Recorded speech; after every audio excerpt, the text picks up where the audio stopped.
Alright guys, so I have heated up my kahari. I am once again going to go in with my curry mixture, and the ingredients are in the description box below as well as the measurements. So I'm going to put in my curry mixture in the hot oil, turn up my heat a little bit to a medium. Right now it's on a low.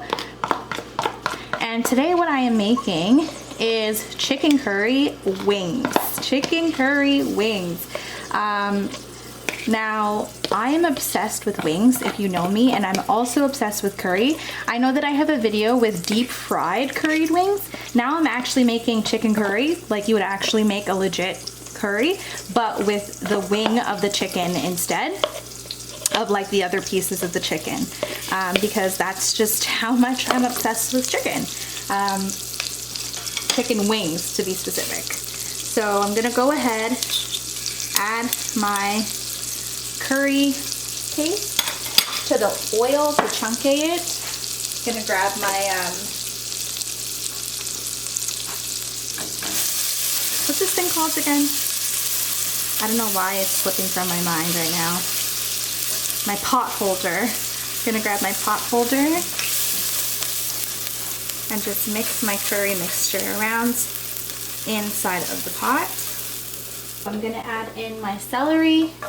Finally got some of that. I love celery. Gonna add in some onion and some tomatoes.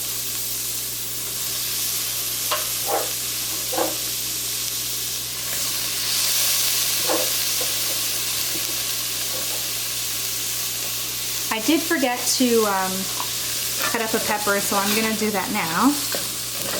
Just gonna cut it in 4 and add it in there. That's gonna be spicy. All right.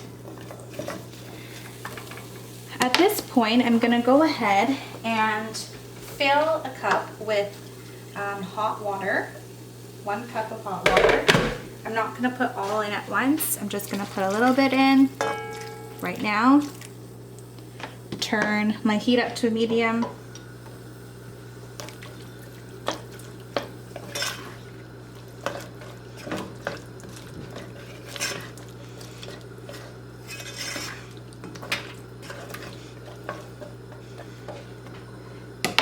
And at this point, I'm gonna go ahead and add in my chicken wings.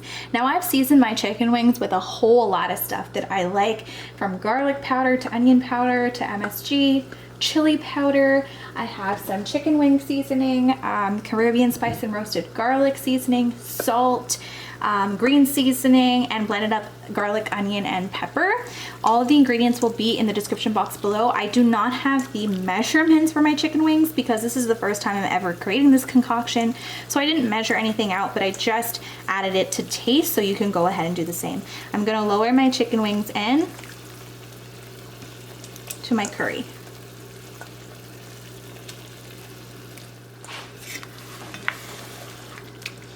Flip the curry over.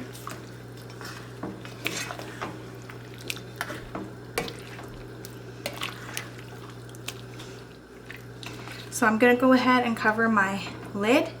Just allow the chicken to cook. It's going to need obviously a lot of time, and I will be back. So at this point it's been 10 minutes. I uncovered the pot and I'm allowing it to dry down, meaning I'm allowing some of that water to evaporate before adding my own water from the kettle, the hot water, to help the chicken cook more.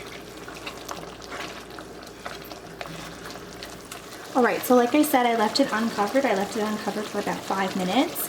And at this point, it's dried down a little bit in the sense of this gravy or the water has decreased.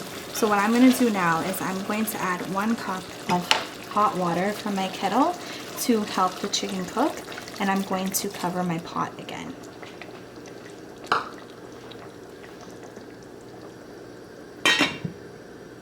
Alright, so I just uncovered my chicken curry after 10 minutes. I'm going to go ahead and add a 1/2 cup of hot water to it. I just tried the chicken and it seems just fine, but I think it just needs to boil a little bit more. So I've just added a 1/2 cup more of hot water, and I'm gonna go ahead and just cover it up again. Just let it cook for a little bit longer. But it is almost done. right, my friends. Oh, I'm just so used to saying all right, my friends, because I'm a teacher, but yeah, you guys are my friends too. So all right, I'm going to lift my cover off of my pot, and I just allowed it to boil for like 5 more minutes. At this point, I think we are good to go. So I'm going to take it off the heat because I don't want my gravy to dry down completely, because I love having the gravy. That's what makes a chicken curry. And there you have it. All together, I think it's been cooking for about 30 minutes, safe to say. And it is all finished. Here we go. Our chicken curry using chicken wings.